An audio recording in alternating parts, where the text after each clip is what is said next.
Hello, welcome back to English with Ella. It is so wonderful to have you here. If this is your very first time listening, hello! I am so glad you found this channel. My name is Ella, and every episode I tell you a true story from my life, in clear, natural English. Slowly enough to follow, naturally enough to actually learn from. And if you have been here since episode 1, thank you. Genuinely. Your comments, your messages, your kind words, they mean everything to me. This little channel is growing, and it is growing because of you. So thank you. Now, today's episode. I have to be honest with you. Of all the stories I could tell you, and trust me, I have many, today's story is possibly the most embarrassing. Like, genuinely, deeply, want to disappear embarrassing. Even now, thinking about it, I feel it. That horrible feeling in your stomach when you remember something you did that was just not your finest moment. But I am going to tell you anyway, because I think it will make you laugh. And because I think, actually, I really think, it might help you feel better about your own English mistakes. Because here is something I truly believe. Making mistakes is not something to be ashamed of. Making mistakes means you are trying. And trying is everything. So, today's story is called The English Mistake I Will Never Forget. And before we get into it, let me teach you our first word of the episode, because it is very relevant to today's story. To mix up. To mix up. To mix up means to confuse two things by accident.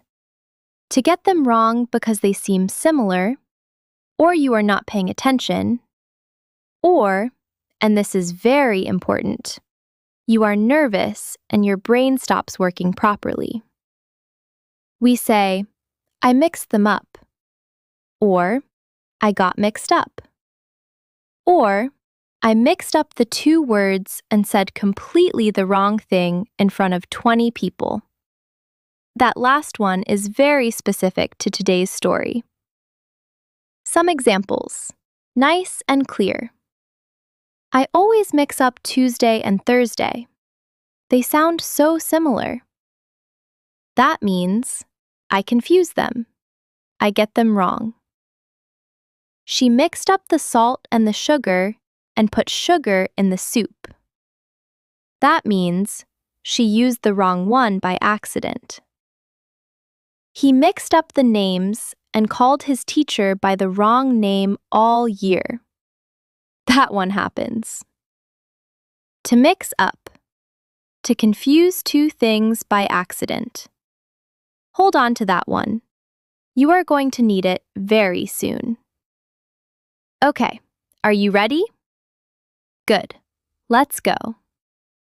So, this story takes place a few years ago now. I was at a dinner party. A proper, grown-up dinner party. Nice tablecloth, candles, good food, the whole thing. The host was a friend of mine called Sarah, and Sarah had invited about 12 people. Some I knew, some I had never met before.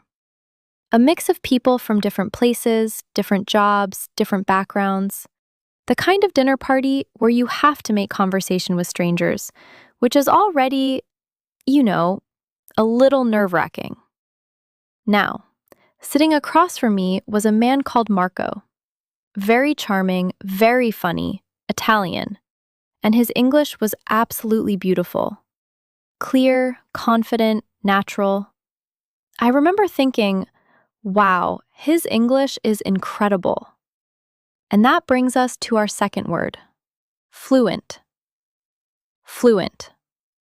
Fluent means being able to speak a language easily and naturally, without stopping, without struggling. The words just come, smoothly, confidently, naturally. Here are your examples. She is fluent in 3 languages. That means she speaks all 3 easily and naturally. No struggling, no hesitating. His English is so fluent you would think he was a native speaker. That means he speaks so naturally, so easily, it is hard to tell he learned it. I want to be fluent in English one day. That means I want to reach the point where it just flows, naturally, without effort. Fluent.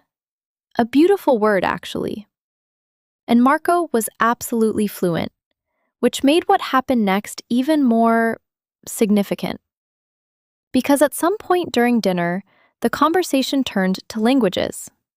How many people spoke, how they had learned, what it felt like to speak a second language. And Marco turned to me and said, "Do you speak any other languages?" And I said, "Yes. Actually, yes. I speak a little French." And he said, "Oh, lovely. Where did you learn?" And I said, "I studied it at school for a few years, and then I spent some time in France, and I absolutely loved it." And he smiled and said, "Well, say something then. Say something in French." And the whole table went a little bit quiet, everyone looking at me, expectant, waiting. And my brain, my perfectly good, perfectly functional brain, completely and utterly left the building. I panicked. I could feel everyone looking at me, and every single French word I had ever learned just evaporated. Gone. Completely gone. And so I grabbed the first phrase that came to my mind, the first French phrase I could find in my suddenly very empty brain. And I said it, out loud, in front of 12 people. And what I meant to say was, enchanté, which means delighted to meet you. A lovely, polite, sophisticated French phrase. What I actually said was, enceinte, which means pregnant. I told a room full of strangers in French that I was pregnant. I mixed up enchanté, delighted to meet you, and enceinte, pregnant. 2 words that sound similar. 2 words that mean very, very different things. There was a silence. A very long, very loud silence. And then Marco, bless him, said, very gently, "I think you mean enchanté?" I wanted to disappear into the floor. And that, my friends, is what it means to be mortified. Our third word, mortified, mortified. Mortified means extremely, deeply, horribly embarrassed. So embarrassed you want to disappear. So embarrassed your face goes bright red and you cannot look anyone in the eye. Mortified is stronger than embarrassed. It is the top level, the maximum setting of embarrassment. Here are your examples. She was mortified when she called her teacher Mum by accident. That means she was absolutely, deeply embarrassed. Could not have felt worse. I was mortified when I realized I had spinach in my teeth the entire evening. That means I wanted to disappear. I was horrified and embarrassed all at once. He forgot his lines in the school play and was completely mortified. That means he felt terrible. The deepest embarrassment. Mortified. When embarrassed just isn't strong enough. So, there I was, sitting at this dinner table, face completely red, 12 people trying very politely not to laugh, and mostly failing. And Marco, who was genuinely the kindest person, said very warmly, "It's a very easy mistake. They do sound very similar." And I said, "I am so sorry. I just completely blanked. My brain stopped working." And someone at the table said, "Oh, don't worry. I once called my boss the wrong name for 3 months. And someone else said, I told someone in Spain that I was embarrassed, but I used the word embarazada, which means pregnant in Spanish. Same mistake, different language. Which made me feel significantly better. Because apparently, announcing your own pregnancy in a language you don't fully speak is more common than you think. But here is the thing. Here is the part of the story I really want you to hear. After that moment, after the laughter settled, and the dinner continued and everyone moved on to the next conversation, I noticed something. I noticed that nobody thought less of me. Nobody was laughing at me meanly. They were laughing with me. And Marco, who was fluent in multiple languages, leaned over at one point and said, quietly, You know, I still make mistakes in English every single day. Every day. And I have been speaking it for 20 years. And I think about that a lot. 20 years. And still mistakes. Every day. Because that is the truth of language learning. You never fully stop making mistakes. And the people who are the best at a language, the most fluent, the most confident, are often the ones who have made the most mistakes. Because they were brave enough to keep speaking. And our next word is very relevant here. To blurt out. To blurt out. To blurt out means to say something suddenly, without thinking, without planning, without filtering. You open your mouth and the words just come out, before your brain has had a chance to check them. Examples. She blurted out the answer before anyone else could speak. That means she said it suddenly, without thinking, just immediately. He blurted out that he didn't like the gift, and then immediately regretted it. That means he said it without thinking first. It just came out. I was so nervous I blurted out completely the wrong thing. That means the nerves took over and the wrong words just arrived. Without permission. To blurt out. Very relevant to the enceinte situation. I blurted out the wrong French word. My brain said one thing, my mouth said another, and 12 people heard all about my imaginary pregnancy. But here is what happened next. Here is the good part. About 20 minutes later, once I had recovered, I tried again. Marco said, Go on then, try it properly. And I took a deep breath. And I said, Enchanté. And the whole table clapped. Full applause. For one correctly pronounced French word. After announcing my pregnancy. It was a very strange dinner party. Okay, let's spend some time with the remaining words from today, because they are all really beautiful, really useful, really everyday English words. Word number 4. To correct. To correct. To correct means to fix a mistake, to say or do the right thing after something was wrong. When someone corrects you, they are pointing out your mistake and helping you get it right. It is not unkind, it is helpful, even if it feels a little uncomfortable in the moment. Here are your examples. The teacher gently corrected her pronunciation. That means the teacher helped her say it the right way, kindly, without making her feel bad. He corrected the spelling mistake before sending the email.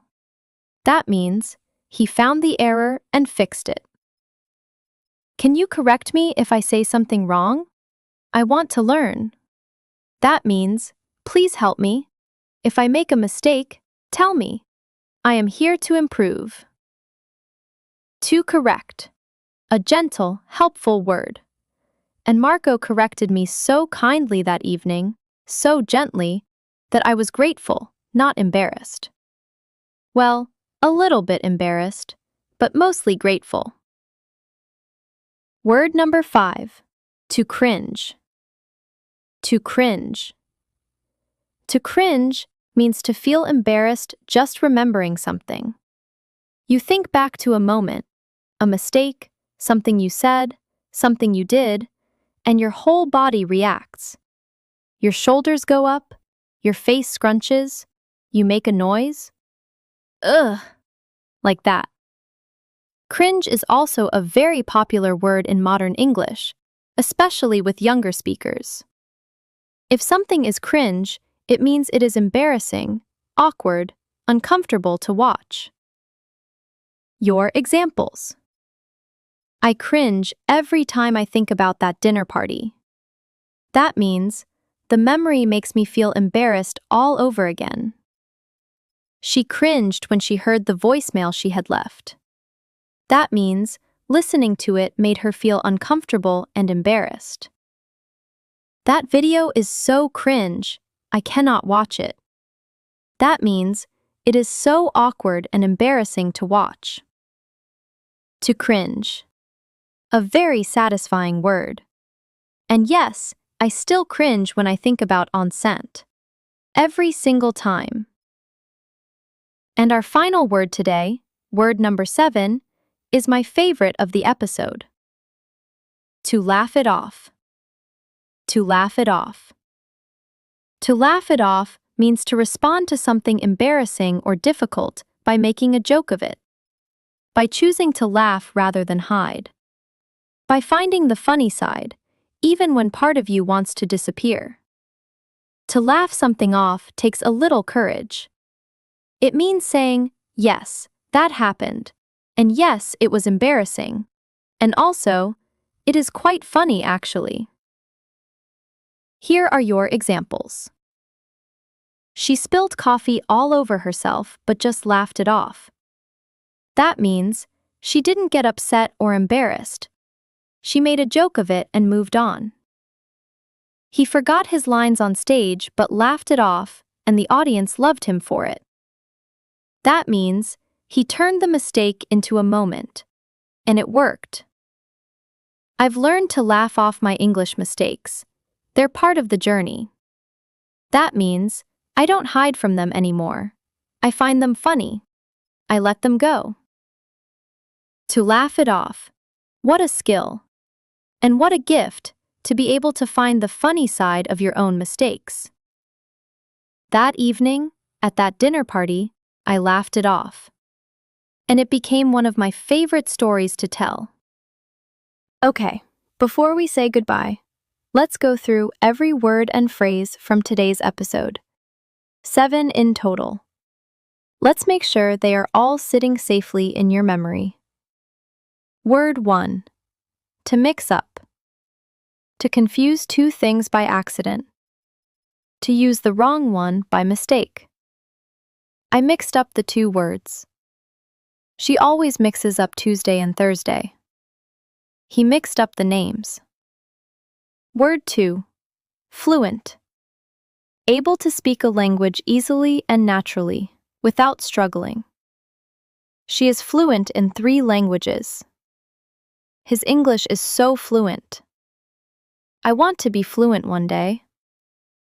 Word 3. Mortified. Extremely embarrassed. So embarrassed you want to disappear. I was mortified. She was completely mortified. He felt mortified when he forgot his lines. Word 4. To blurt out. To say something suddenly, without thinking or planning. She blurted out the answer. He blurted out the wrong thing. I was nervous and blurted it out. Word 5. To correct. To fix a mistake. To say the right thing after something was wrong. The teacher corrected her pronunciation. He corrected the spelling. Please correct me if I'm wrong. Word 6. To cringe. To feel embarrassed just remembering something. That horrible physical feeling of embarrassment. I cringe when I think about it. She cringed watching the video. That is so cringe. Word 7. To laugh it off. To respond to embarrassment by finding the funny side. To make a joke of a mistake and move on. She laughed it off beautifully. He laughed it off on stage. I've learned to laugh off my mistakes. 7 words. 7 brilliant, everyday, natural English words and phrases. Try to use at least one of them today.